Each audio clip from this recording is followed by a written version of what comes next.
Таны мэдхийн од мөндөр суугт тавтай морилно. Хөтлөгч Инх Хотын бэлтгэн хүргэдэг кино төх нэвтрүүлэг маань эхлэхэд бэлэн боллоо. Та манай нэвтрүүлгийг NTV телевиз, од мөндөр YouTube суваг 83.3 болон 107 хост телефоноор хүлээн авч сонсож байна. Нэвтрүүлгийг маань дэмжин чөлөөтэй амьсгалцгай ураатай Отрivin болон аюулгүй дижитал орчныг хамтдаа бүтээн ураатай Unitel компани хамтран ажиллаж байна. Өдрийн мэндийн хөтө. Өдрийн мэнд. За одоо эпо маань урлаг судлаач Амина миний биеийг жоохон Оросд дортой гэж тусгай нэвтрүүлэг дээр өрсөн юм шиг байна.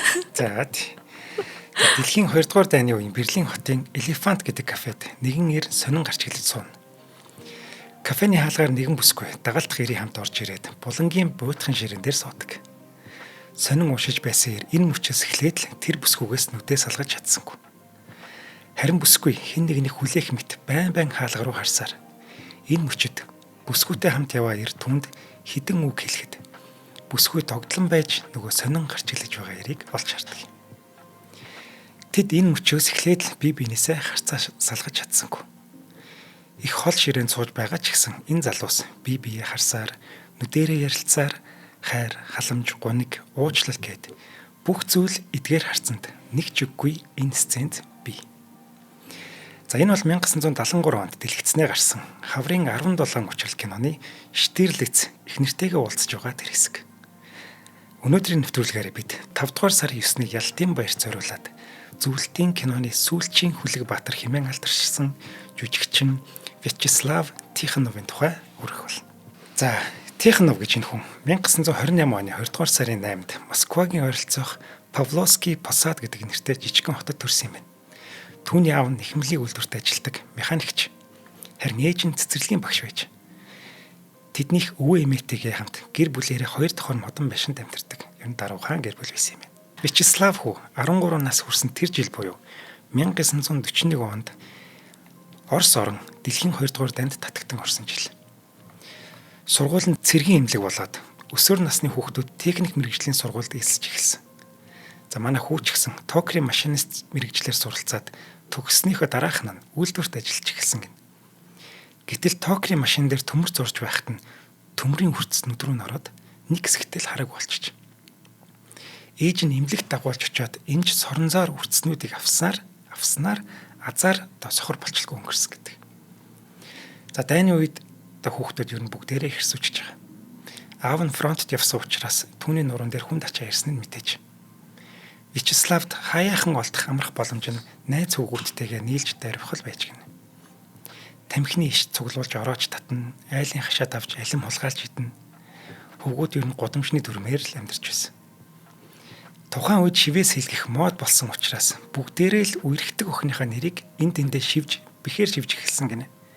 Тэгсэн чинь манай Тихоновд үерхдэг охин байхгүй учраас өөрийнхөө Слава гэдэг нэрийг гар дээрээ шивсэн юм. Гэтэл ирээдүйд энэ шивээс нь түнд бүр тунчиг саад болсон гэдэг. Энийг хоёлаа доор дуртах болно. 1945 он болоод аав нь фронтоос 9 минут эргэж ирээд тэдний гэр бүл бөөн баяр болсон гэнэ. Хүүгээ тэрвэрч хүнсээд хүмүн чи тамхи татдаг болоо юу та гэж асуухад хүүн ер нь хар цагаахан дууг өнгөрсөн гэдэг. Слава дунд сургуульд ер нь тоо физикийн хичээлдээ сайн байсан учраас аав нь түүнийг техникийн чиглэлтэй сургуульд оруулах хүсэлтэй байсан. Харин ээж нь хөдөө аж ахуйн сургуульд л амьдрал хэрэгтэй гэж маргаж ирсэн. Харин Вячеслав хүү өөрөө жүжигчин болох нууцхан мөрөөдөлтэй байж. Энэ тухайга эцэг ихтэй хэлэхэд нь тэднийх бөөн марган болсон. Харин аз болоход эмээн дундуур нь орсон гэнэ. Славикийг хүссэн газар руу явахад нь бүү саад болоо. Тэр залуу байгаа учраас бодлоо нэг бус удаа өөрчилж болно. Хэрв та нар өнөөдөр хориглох юм бол тэр амьдралынхаа туршид та нар түн цадаа болсон гэж бодож амьдрах болно гэж хэлсэн юм байна. Энэ бүр маш зөв үгийг эмээн хэлж. Ингээд Слава хүү олон удаа шимтэн үздэг байсан Чапаев, Александр Невский зэрэг баатарлаг кинонуудынхаа гол дүрийн адилаар амьдрна гэж мөрөөдсөөр Москваг зорьсон юм байна. Сургуульдаа хүмүүсийн өмнө гарахаасаа ичдэг байсан бүрэг хөвгүн хэрхэн жүжигчин болохоо ч мэдэхгүй. Мосфильм кино үйлдвэр дээр анх утсан гинэ. Гэтэл тэнд жүжигчин болохын тулд бүх Оросын кино урлагийн дээд сургуульд сурдаг болохыг мэдээд энэ сургуульд шалгалт өгөхөөр утсан гэнэ. Мөрөөдлөөр дүүрэн 17 настай хүү 2 дугаар шатандаа л хасагдчих. Шалгалтын дараа буланд нулимсаа нуун мэгших хөвгүүн дээр нэгэн настай хүн ирээд түүнийг тайвшруулад чамайг өөрийнхөө ангид туршилтын журмаар авъя гэж нэгэн хүн хэлсэн юм байна. За тэр хүнийг профессор Бибиков гэдэг байж. Дөнгөж дайны дараат бол ангиудад хөвгүүд хүрэлцэхгүй байсан гинэ. Энэ маш харамсалтай юм шүү. Статистик юм шүү. За би нөө Сталины муухай статистик гэдэг үгийг хэлчихлээ. Энэ маш харамсалтай үйл явдал болж байгаа гэсэн үг. Ингээд Слава өөрийн мөрөөдөлтөд хүрэх сайхан боломж Тэнгэрээс унаад ирчихсэн л гэж хэлж болно. Эхний хагас жилээр сайн дүнтэй суралцсан Вячеслав цааш үргэлжлүүлэн суралцгаар болдог. За хоёлаа ивент итгэгчийн дараа үргэлжлүүлье. Зя ивент итгэгч маань чөлөөтэй амьсгалцгаа гэдэг гоё ураатай Отрогийн хэмээх бүтээгдэхүүний маань компани байна. За Отрогийн бол би нөгөө өөрөө байнга хэрэгэлдэг болохоор аман сурталчилгаагаа унших шаардлагачгүй. Нэр үнэхээр яг 12 цагийн туршид хамрын битүүрлийг бол арилгадаг хамрын тусаалга байгаа. Тэгээд ер нь их юм тийм тав тухтай байлгадаг тий. Ер нь маш хурдан эхний минутаасаа үйлчилдэг. Тэгээд мэдээж хүмүүс бас мэддэггүй юм шиг хэлээ нөгөө хамрын тусаалгыг цацгатаа хүмүүс дээшээгээ хараад ингээд цацаад байдаг шүү дээ. Тихгүйгээр босож зогсож байгаад одоо нөгөө нэг бүхтийсэн байдалтай байжгаад тэгж хамрын тусаалгаа цацах юм бол тэр чинь нөгөө хам руу орохгүйгээр шууд ингэж дээшээгээ яг битүү хэсэг рүү орж ингэж үйлчилдэг. Тэгэхээр бас ингэ зөв хамрын битүүрлээ арилгаарэ. Тэгээд Отровиний хувьд болохоор чигшүүлэгчийн юм найрлагатай болохоор тийм хорсно гэж байхгүй, хуур ашиг шинж тэмдэг илэрдэггүй. Тэгээд тунган тохируулаад хэрэглэх боломжтой. Тохируулаад хэрэглэсэн тохиолдолд ер нь ямар нэгэн тийм өөр эффектүүд тий гаж эффектүүд тийм нөлөө байхгүй. Тэгэхээр амьсгалын замын судснуудыг агшааж битүүрэлтийг багасгадаг маш үр дүнтэй бүтээгдэхүүн байна. За хаяг байршлын хувьд бол бүх эмийн сангуудаар худалдаалагдаж байгаа. Холбогдох утас нь 9988 1959 9988 1959 чөлөөтэй амьсгалцгаая манайхан Отровинд баярлаа. Тий. Отровин чинь тэгээд нөгөөрөө чигшүүлэгчтэй байхгүй. Одоо тийм ер нь хамрын тусаалга тусаачаар хойр хашаад идэх. Тэгээд хойр хашаасаа болоод дахиж битүүрээд ингээд бүр нэг юм донтлогсдог тий. Тэгэхээр Отровин чинь 12 цаг үйлчлэгээ барьдаг гэж байгаа. Тэгэхээр ер нь бол чигшлээсээ тэр нь болж байгаа болоо. За баярлалаа. Баярлалаа. За дайны үеийн энгийн ажилчны гэр бүлд төгссөн Тихонов ерөнхий мэдлэгээ нөхөх зайлшгүй шаардлагатай болсон гинэ. Зүгээр багасаа л одоо үйлдвэрт ажиллаад эхэлсэн шүү дээ. Ингээд оюутан болсон залуу маань Ленины номын санд бүх чөлөө цагаа өнгөрөөгд сонгодог бүтээлүүдийг бот нь уншиж эхэлсэн байдаг. Энэ тухай тэрээр сүлд ингэж дурсан гин. Би дээд сургуульд байхдаа л нухацтай уншиж эхэлсэн. Өөрийгөө үүнд сургасан. Хувь тавилан намайг кино урлагийн дээд сургуульд авчирсан тул би өөрийгөө хөгжүүлэх, төлөвшүүлэх шаардлагатай гэж бодсон юм.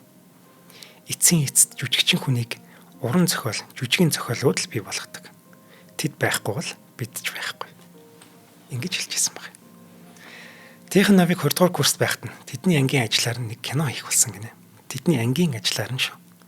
Ангийн ажил гэж одоогийн дахаар манай бие даалчиг л курсын ажил. Тэгэхээр бие даалтаар нь кино хийхэр болсон гэхээр эдний ангийнх нь тэр бие даалтаа их сайн хийсэн болж таарах. Тихонов ингэж л Залуу гварди гэдэг кинонд тоглосон түүхтэй юм байна. Эдний ангийнхны кино бие даалтаар хийж байгаа юм чинь эдний ангийнх нь тоглох хэрэгтэй шүү дээ.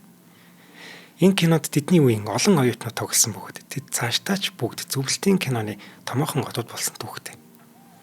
Тихонов мөн ангийн охин Нона Моржуковатаг хайрцагтай болоод хосоо дуудалгүй гэрлээд 4-р курстэй л хүүтэй болсон. 1950 онд 22 настай Тихонов сургуулаа онц дүндээ төгсөөд театрын студид хуваарлагдсан юм байна. Энд байх хугацаанд тэрээр театр студийн жүжигүүдэд 5 дүр бүтээхэн зэрэгцээ нэлээд хэдэн кинонд ч дүр бүтээгээд амжсан байна. Гэвч найруулагчид түүний гадаад төрхийг нь ашигласнаас жүжигчний уран чадварыг нэг их анзаараагүй. Харин 1957 онд энэ чадварыг анзаарсан шиг. Тихоновыг 29 настай байхад Горький нэрмжит кино студиэс түнд ажиллаач гэсэн урилга ирсэн. За энэ студ бол зөвлөлт холбоот улсдаа л Мосфильм дараа орох маш том студиудын нэг. За ийм том студиэс урилга ирж байхад Тихонов татгалзах шалтгаан байсангүй. Харин ч мөрөөдөлтөд хүрэх хамгийн том боломж нь байсан тул шууд зөвшөөрсөн гэдэг. Эндээс л түүний домог болох эхлэн тавигдсан. Тэгээ ер нь Вячеслав Тихонов өөрөө ярилцлагандаа хэлсэн байдаг байхгүй. Намайг найруулагч нар анзаардаггүй байсан гэд нөгөө дараа нь алдарт гарсныхан дараа таны ийм гоё нуруу туруу гаднах төрөхөд болсон уу гингүүд намайг найруулагч нар анзаардаггүй байсан гэж өөрөө хэлж байгаа. Гэхдээ ямар ч ихний ээлжиндээ нуруу туруу царай төрхөнд нь болоод исэн юм байна. Гэхдээ жүжиглэлтийн их анзаараагүй ингэнэ. Тийм. 1957 онд Тихонов Пенковод болсон явдал. За би Орос хэлнтэй том уу гэдгийг хэлчихье. За ийм нэртэй киноны гол дүр болох царайлаг, хошин, хөдөөгийн тракторын жолооч Матвей Морозовын дүр тоглосон гэнэ. Гэвч зураг авалтын үеэр нэгэн бэрхшээл гарсан түүний төрөлхийн сонгодог дүр төрх нь байсан. Тихонов зураг авалтын багийнханд би энгийн гэр бүлээс гаралтай, үйлдвэрт ажилладаг байсан гэж хэлсэн ч гэсэн түүний хөдөөний хүн шиг харагдахгүй байгаад нь кино багийнхан бүгдээрээ санал нийлсэн гэдэг. Эцэст нь нүүр будалтынхан түүний гадаад төрхийг нь хотын хэв маягаас нь салахын тулд хөмсгийг нь цайруулад зам алхаа гიშгэгээ энгийн болгоод малгайгаа духдуулж өмс гэсэн даалгаврыг Тихоновд өгч байж. Найруулагч продюсеруудын энэ зөвлөгөө зөв байсан. Тихоновч дүрдээ маш сайн урж энэ бүтээл түүний кино урлагт алхаж орох эрхийн бичиг нь болоод энэ дүрээрээ манай хүн үзэгчдийн сэтгэлийг эзэмдэж чадсан гэдэг. Үүний дараа тэрээр нэлээд хитэн киноны гол дүр тоглоод нэр хүнд нь улам өсч байсан ч гэсэн Тихонов гэдэг нэрийг бүрэн илэрхийлсэн түүний гадаад төрхөд таарсан жинхэнэ дүр нь гарч ирэх болоогүй л байж. Харин тэр дүр нь ирээдүйд хүлээж байгаа юм. Дело было в Пенкове гэдэгт тоглоогүй бол Пенков байгаагүй бол Штирлиц гэж байхгүй байсан гэж хүртэл өөрөө хэлжсэн байна. 1960-ад оны дундуур Сергей Бондарчук Домогт Дайнбан их киногоо хийсэн нь Оскарын шагнал Алтан бөмбөрцөг хоёрыг зэрэг хүртсэн анхны зөвлөлтийн кино болж байгаа. Зөвлөлтийн кино урлагийн түүхний хамгийн өндөр зардлаар хийгдсэн кинонуудын нэг болох 4 бүлэгт энэ киноны зураг авалт бараг 4 жил үргэлжилсэн гэдэг. Дайнбан их зохиол нь өөрөө Тихоновын хамгийн хайртай зохиол нь. Ширээний номонд байсан учраас өөрөө найруулагчид энэ кинонд тоглох саналыг хөргүүлсэн байна. Гисэн ч гэсэн найруулагчид эхлээд энэ саналыг хүлээж авсангүй. Тихоновын хүсч байсан гүн Балконскийн дүрийг найруулагч Сергей Бондарчук нь өөр хоёр читэй алдартай жүжигч нь санал болгочоод гэж. Харин тэдгэр жүжигчд нь өөр киноны зураг авалттай байсан тул дүрээс татгалцсан юм. Ингээд соёлын яамны сайд Тихоновыг санал болгосноор найруулагч эцэст нэг юм зөвшөөрсөн гэдэг. Гүн Балконскигийн язгууртны дүр төрхөөр үнэхээр л Тихоновт байглаас нь заягдсан байж. Өндөр тэгш биетэй, зөв хэлбэртэй царай нь гүнгийн дүр дэндүү сайхан зохицож байсан гэдэг.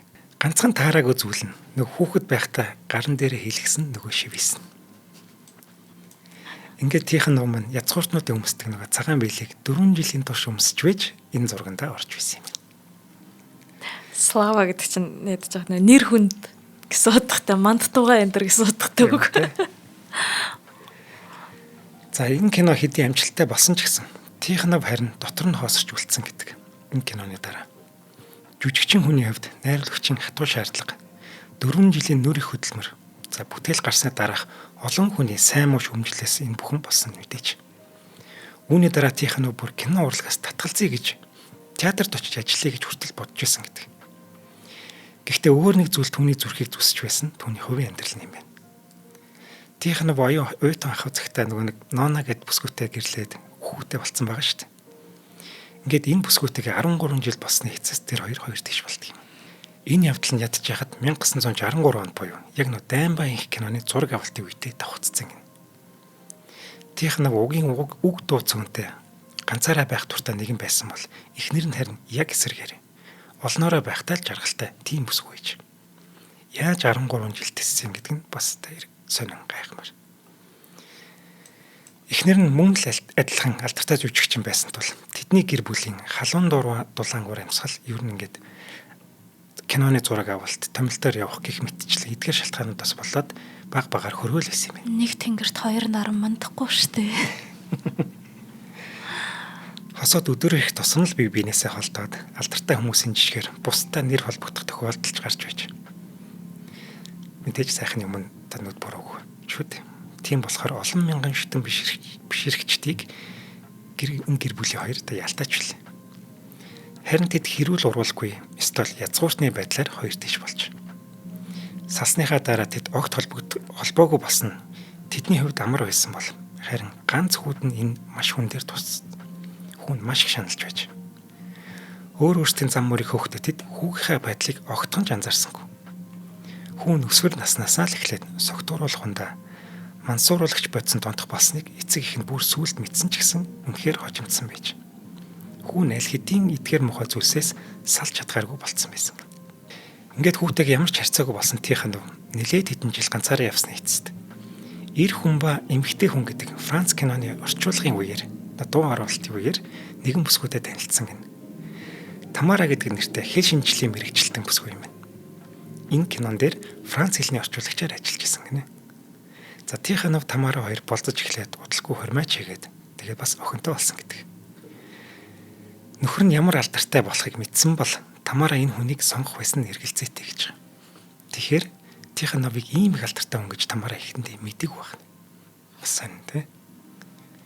Гэхдээ л энэ бүсгүй алдар нэр түн бүмэн шүтэн бишрэгч Тихоновын ганцаараа байх дадал зэргийг хүлээн зөвшөөрөөд хосууд хамтдаа 42 жилийг өнгөрүүлсэн. Харин кино карьераа орхино гэж бодож байсан Тихоновт 1971 онд өөрийг нь домог болгосон нэгэн кинонд тоглох тэр санал нь ирж. Энэ бол мэдээж алдарт Юлин Семеновын зохиолоор хийсэн Хаврын 17 учрал гэдэг кино байсан. Оросын тагнуулч Исаевын тухай өгүүлдэг энэ 12 ангид цоврал гарсан цагаас л эхлээд үзэгчдийг байлдан дагуулсан гэж хэлж болно. Тухайн үед тагнуулчдын тухай хийсэн ийм сэдвийг хүндсэн олигтой бүтээл байгааг учраас энэ киног Зөвлөлт холбоот улсын улсыг аюулаас хамгаалах хороо буюу КГБ КГБ-ийн захиалгаар хийсэн гэдэг. Тэднийх бүрсөөр захиалсан юм билээ шүү дээ. Гэтэл Татьяна гэдэг эмэгтэй найруулагч юм. За найруулагчийн нэрийг бүтэн хэлэхгүй болохгүй байх. Би нэг орос хэлэндээ муу учраас зарим үгийг халгасах гээд хичээгээд байгаа шүү уучлаарай. Зөөр. Татьяна Лезнова гэдэг нэртэй. Лезнова. Эмэгтэй найруулагчтай уг бүтээлийг дэлгэцнээ гаргахгүй байж болох байсан гинэ. Захиалгаар хийгдсэн боловч тагнуулын албаны нарийн ширээнийг хэтэрхий харуулж байна гэж буруутгаад дэлгэцнээ гаргалгүй хийхэн удаасан. Бүр улс төрийн товчооны нэгэн гишүүн энэ кинонд зөвлөлтийн иргэдийн гавьяаг харуулаагүй байна гэж хүртэл хэлж байж.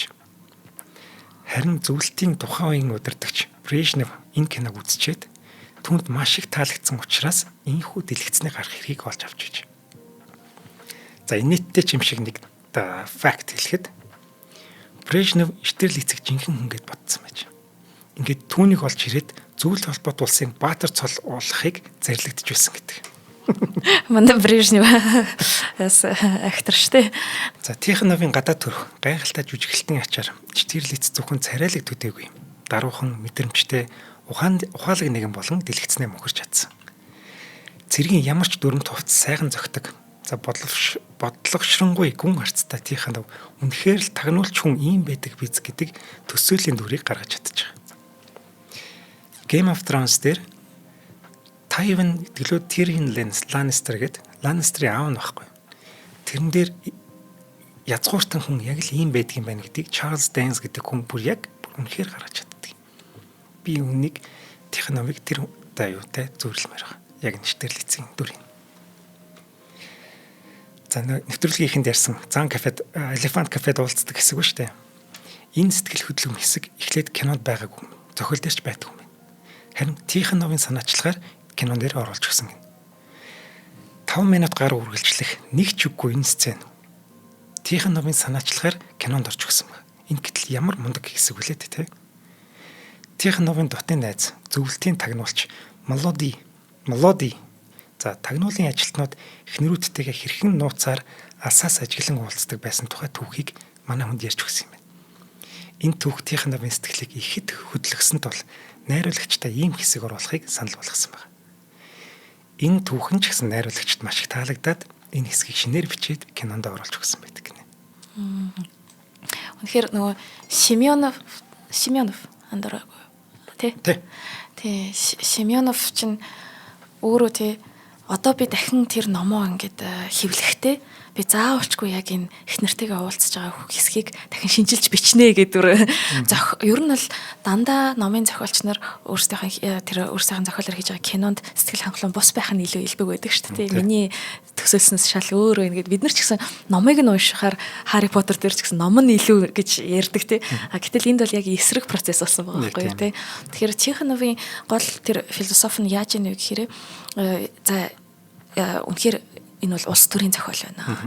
Дээрээс нь түүхэн зохиол байна. Тэ мэдээж одоо зөвлөлтийн идеолог орж ирж байна. Энд маш их сэтгэл зүйн одоо судалгаанууд орж ирж байна. Гэхдээ энд юу байхгүй вэ гэж Тихонов үзсэн бэ гэхээр энд хүний дулаан байхгүй. Дулаан одоо сэтгэл байхгүй. Гэхдээ юу утга уянга биш шүү. Нөгөө худлаа ойлуулдаг утга уянга биш. Одоо нөгөө сентиментализм гэдэг ер нь Тихонов тийм утга уянгийн айгу эсрэг байсан байхгүй. Хүн чинь тэгээл нэг юм ялхраал тэгээд ч чинь дайныг үзсэн хүн байгаа тий. Түрүүн яригдлаа штэ нөгөө эцгийгээ хурж ирэхэд ингээд амар баярлсан гэдэг. Одоо манай буур ээж Орос хүн байдаг байхгүй. Тэгэхэд манай буур ээжийн ах нь ингээд дэлхийн 2 дугаар дайнд яваад Орос сургууй алга болсон.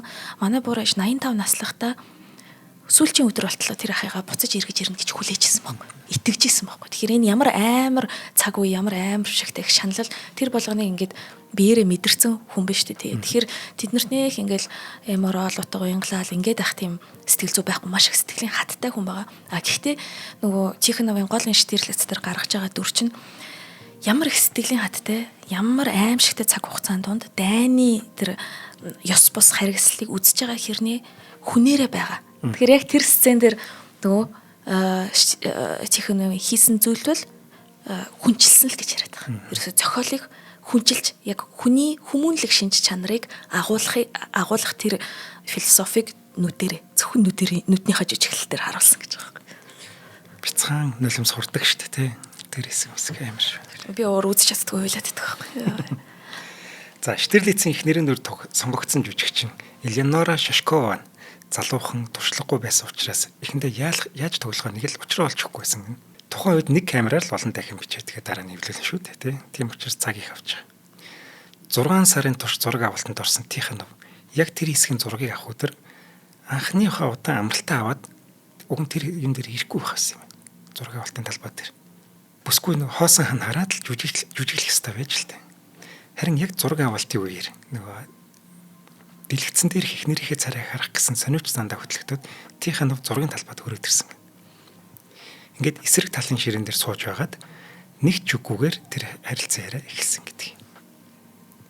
Магадгүй Тихонов ирээг бол тэр хэсгийг одоо ийм гоё болж чадахгүй ч гэсэн байж мэдэх юм. За маргааш нь Тихоновын хэсгийг авахлахад бүсгүй дахиад л нөгөө нэг сандалтаа суугаад тэгээд энэ хоёрын зураг авалт болж байж. Киноны энэ сценийг хүсэж байгаа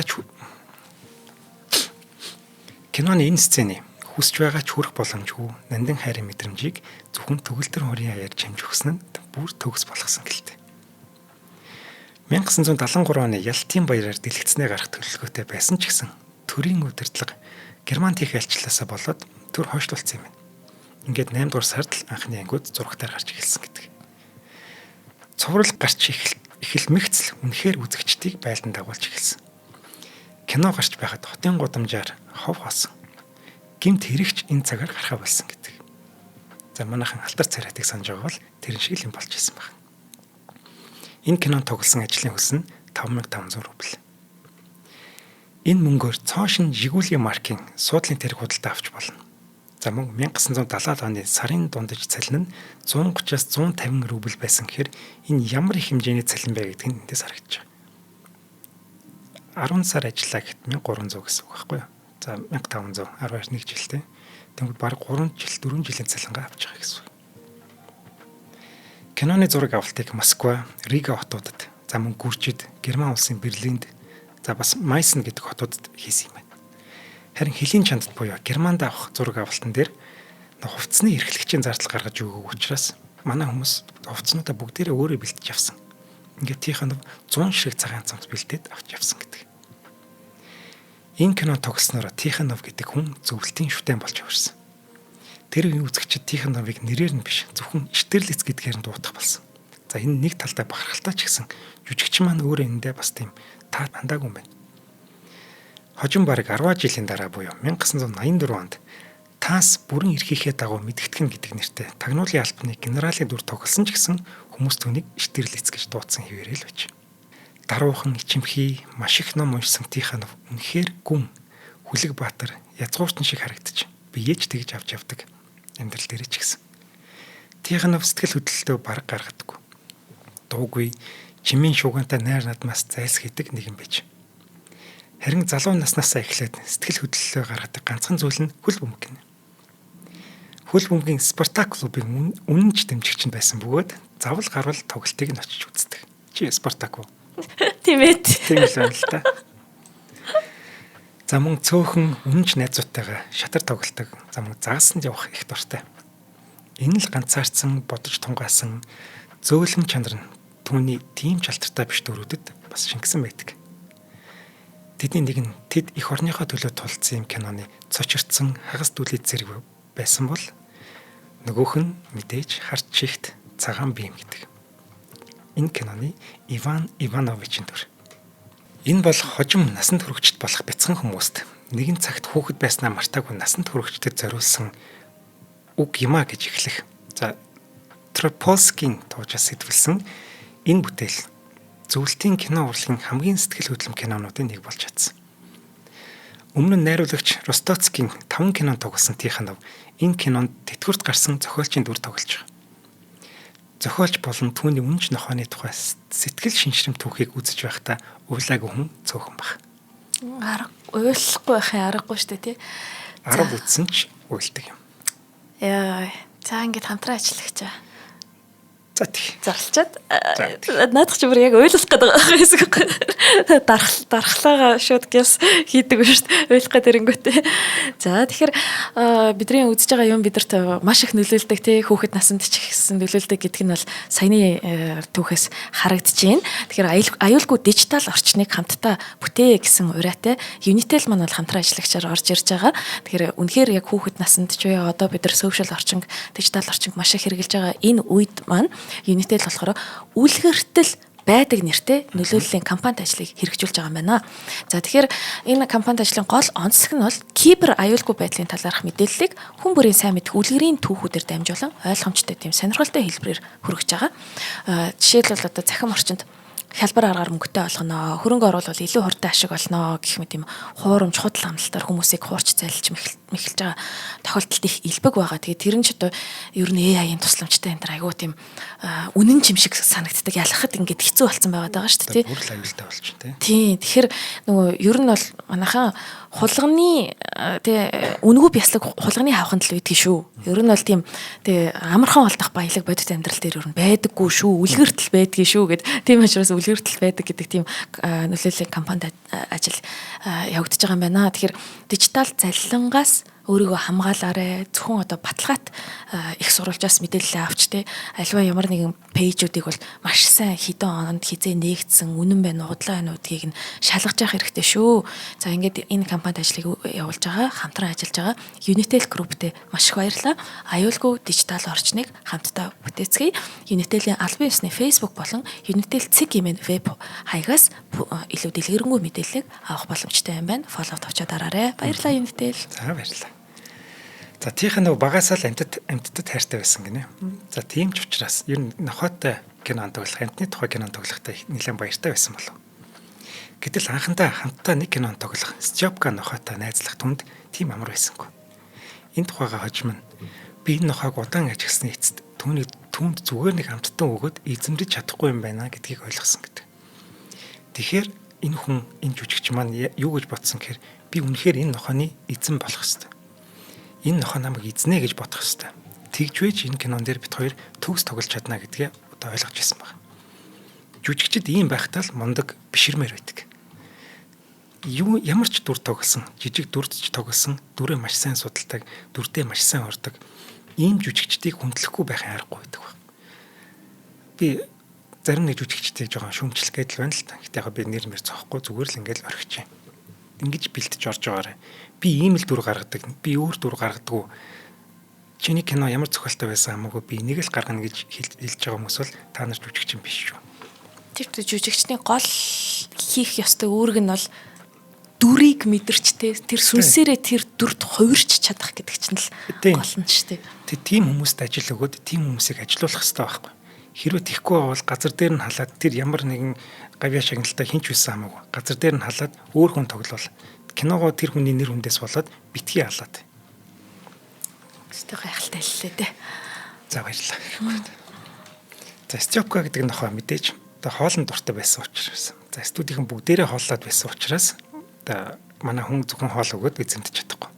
Ингээд Тихонов өөр арга барил сонгохоо шийдсэн гэнэ.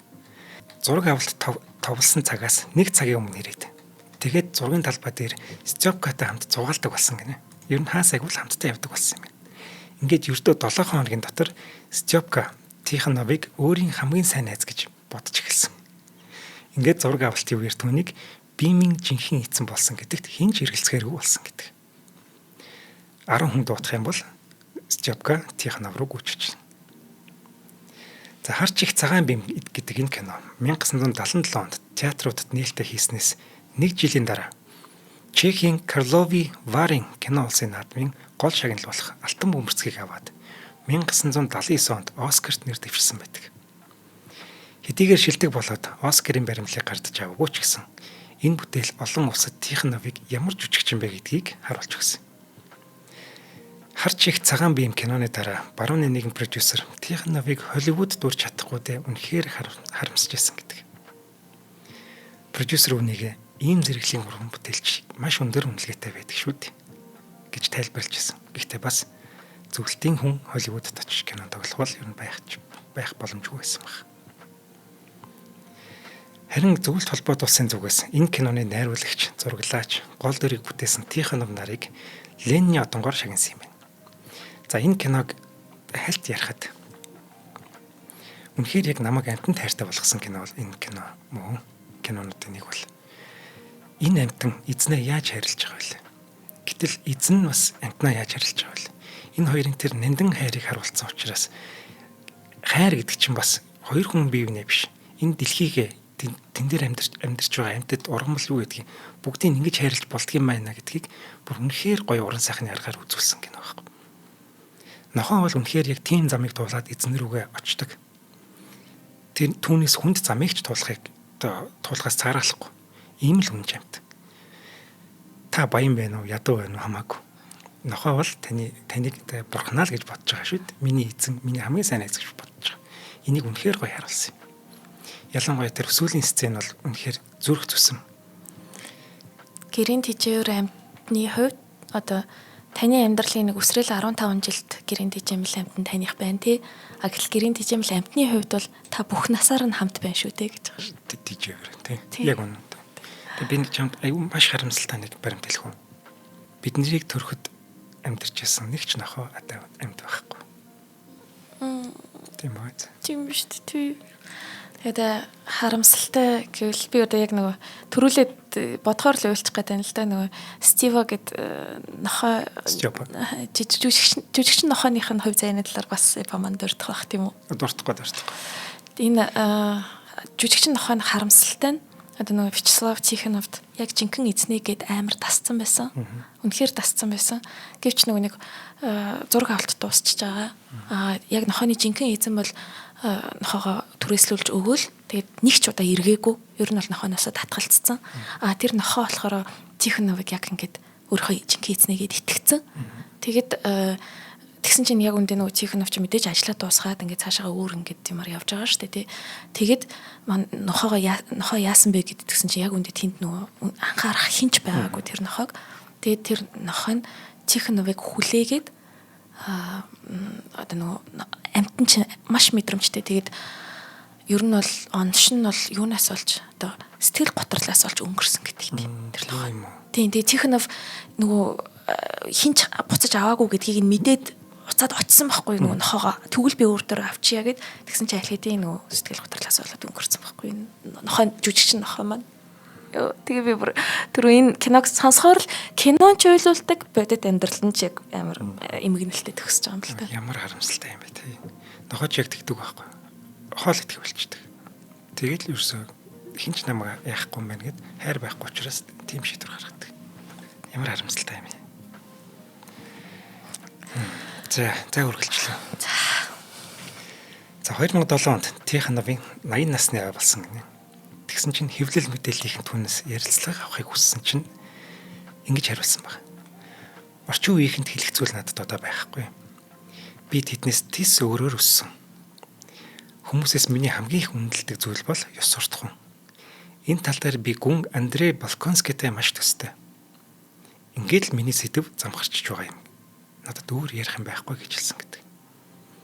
Ингэж хэлээд тэрээр ярьцлага өгөөгүй. Ер нь цаашдаач нэг ч ярилцлага өгөөгүй юм бэл.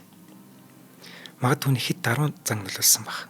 За магад тэр зүгээр л цаг үедээ зогсож чадаагүй баг. Тихонов сүүлийн жилүүдэд 1990-ад онд худалдаж авсан Цуслангийн байшиндаа Даянчи ядлаар л өнгөрүүлсэн гэнэ. Москвагаас 22 км-ийн зайтай байдаг хуучны тосгонд Москва голын ирэг дээр өөрийнхөө Цуслангийн байшин бариад тэндээ насыг барсан юм. Сонирхолтой нь энэ байшин хаврын 17 хувьчрал кинон дээр гардаг шиг герман загвартай. За мөн гадаа нь Берлин хүртэл тэдэн километр гэсэн шон байрлуулсан байсан гэнэ. Философч хүн байхгүй юу да. Тийм байна. Даянч, философч. Тихонов туслан дээрээ түлээ хагалдаг, задгаа зугаагаалдаг, цасаа хүрцтэн цэвэрлэж энгийн амьдралаар л өдөр хоногийг өнгөрөөж байж. Эсхийг гуталтай, чихтэй балгаа өмсөн энэ бүхнийг хараад ардын жүжигчин, социалист хөдөлмөрийн баатар Ленин шагналт Тихонов гэж хэлэхэд ч хэцүү гэнэ. Тихонов хуучин Ока машина унаад гарахт нь таарлцсан замын цаг танарт түүнийг мөн үү биш үү гэж их гайхдаг. Харин мөн байна гэж таньсан нэг нь ёслоод өнгөрөөдөг байсан. Тихонов ингэж гараад ихэвчлэн хүүгийнхээ оршуулгын газрыг л зүгэлдэг. Анхны гэрэлтээс нь төрсэн Владимир хүн дээр дурдсанчлан нэлээд хэцүүхэн амьдралаар амьдарч явсан юм байна. Гэвч хүн аавынхаа сайхан төрхийг нь өвдсөн юм шиг дуурайсан учраас мөн адил жүжигчин болоод цөөнгүй хэдэн кинонд мартагдчихгүй дүрүүдийг бүтээж чадсан юм. Харамсалтай нь дэндүү эрт ихсэн муу зуршлуудаас нь болоод тэрээр 40 наснда зүрхний шигдээсээр нас барчихж. Тихонов магад хүүгийнхаа тэр муу зуршлуудад өөрийгөө буруутгадаг байсан биз. Хүүгээ иймэрт явахт нь харамсаад бараагүй биз. Тиймдээ ч өдөр бүр шахуу хүүгийнхаа газар дээр нь очдог байсан баг. Харин нөгөө хүүхэд болох Анна аавынхаа мэрэгчлийг өвлсөн төдийгүй хоёр сайхан зээх хүүгүүд гаргаж өгч өвгөний сэтгэлийг бас дэвтээжсэн гинэ. Сая хүмүүсийн шүтэн явсан Тихонов амьдрал дээрээ дэндүү энгийн дэндүү даруухан нэгэн байсан. Тихонов нэр төртөөгөөр зайгаа барихыг мэддэг байсан. За энэ нь шагшсан хашгираа биш, харин жинхэнэ хайр хүндэтгэлийг төрүүлдэг байсан гинэ. Тэд ямар чөлөөтэй юм бэ гэж түүний атаархдаг байсан зүйл нь зөвхөн амьтад байж. Хэдий домогч жүжигчин ч гэлээ эрх чөлөөг амьтдаа сайх хүртлээ. За цааш нь ойлгож байна тийм ээ. Маш харамсалтай юм шиг. Тэгэхээр урлагт маш том золиос шаарддаг. Тэгээд хамгийн анхны хамгийн ойрын золиос нь бол гэр бүл, үр хүүхэд, ахуй амьдрал гэдэг. Тэр их харигс, урлагийн тоогоо өөрөө их харигс тоогоо л доо. Одоо энэ дэр чинь одоо хачирлах юм бол алдар нэртэй болчихж байгаа. Түүнд эрхчлөөтэй гадуур явах ч боломжгүй болчихж байгаа шүү дээ. Хүн болгон түүнийг штэрлэцээ байна. Ядж явах нэрээр нь ч дутахгүй тийм ээ. Нэг том дүрийн төлөх золиос юм да. Альва уран бүтээлчтэй адил Тихоновын амьдрал ч гэсэн итгэхгүй үеуд тохирох дүрээ хүлээсэн уран жилүүд, за мөн биелээгүй найдварууд, урам хугаралтууд зөндөө байж. Хүссэн дүрийг нь түүнд санал болгосонгүй.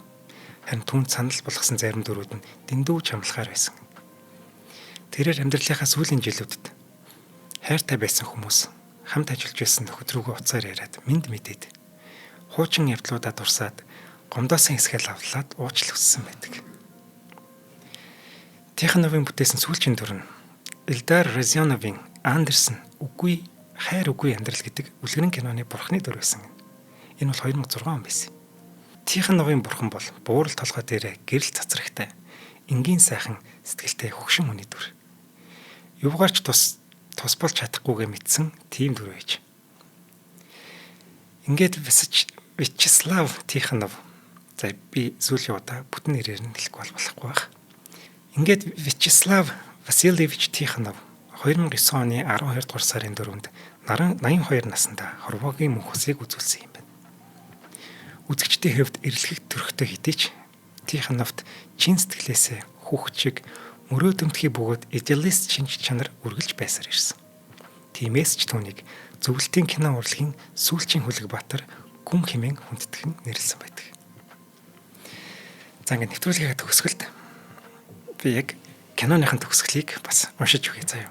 Энэ болохоор энэ номын хаврын 17 учрал Юлиан Симонов энэ номыг Бүгд найрамдах Монгол ард улсын соёлын гавь зүтгэлтэн Чойжлын орчуулснаар 1977 онд хэвлсэн энэ хувилбараас нь би яг сүүлчийн хэлбэрийг уншиж өгье.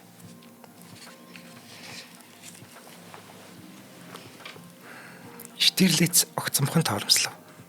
Замаар зорчих унаа хүсэг үгүй байх тул машина замын голд орхиод шилмөст модон ойд орж газар суув. Хувцс ногоонгийн нахиа найл зүр дөнгөж цухаж байлаа. Штирлиц газрыг аяархан илж үзв. Тийнхүү газар илж удаан суулаа. Берлинд буцаж очихыг зөвшөөрснөөр ямар бэрхэмрээ орж байгаагаа мэдхвлээд. Тийм ч учраас энд хаврын чихтэй хүүтэн хөрсийг илбэн удаан суух нь түүний эрх буй заа гэсэн байна. Москва, Берлин, Нью-Йорк 1968. Би ном байдаг гэж мэдээгүй. Тэгсэн чинь ийм гой ном байдаг юм. Монгол хэл дээрээ зохиолыг уншиж чадна гэдэг бид нар тун газтай байна. Тийм.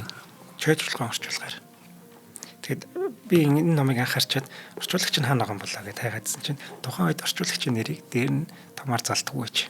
Харин хамгийн сүүлийн хуудсан дээр жижигнэр орчуулсан бүгд найрамдах Монгол ард улсын соёлын гавь зүтгэлтэн П. Чойжл гэж бичсэн байдаг.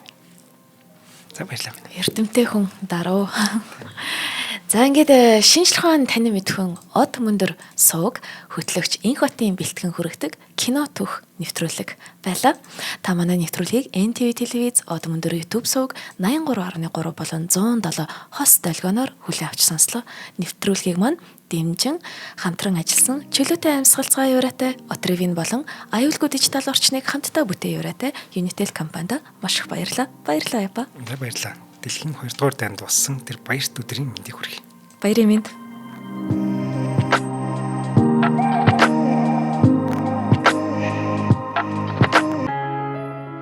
Нэвтрүүлгийг хүлээн авсан Нарны аймгийн монголчуудаа баярлалаа. Од мөндөр сууг нь энэ мэдчлэн таны мэдхүйн мянган нэвтрүүлгийг 2026 оны 7 сарын 1 хүртэл та бүхэндээ хүргэх юм.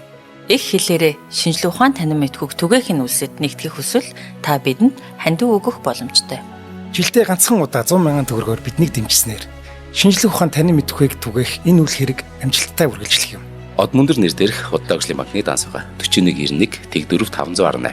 Та 100,000 төгрөгөөр шилжүүлэхдээ гүйлгийн утга дээр нь өөрийн нэр болон утасны дугаараа заавал бичээрэй. 100,000 төгрөг хандуулснаар Од мөндөр суугийн алтан гишүүн болох юм а. Шинжлэх ухаан танин мэдхгүй Монголд ялах болтугай.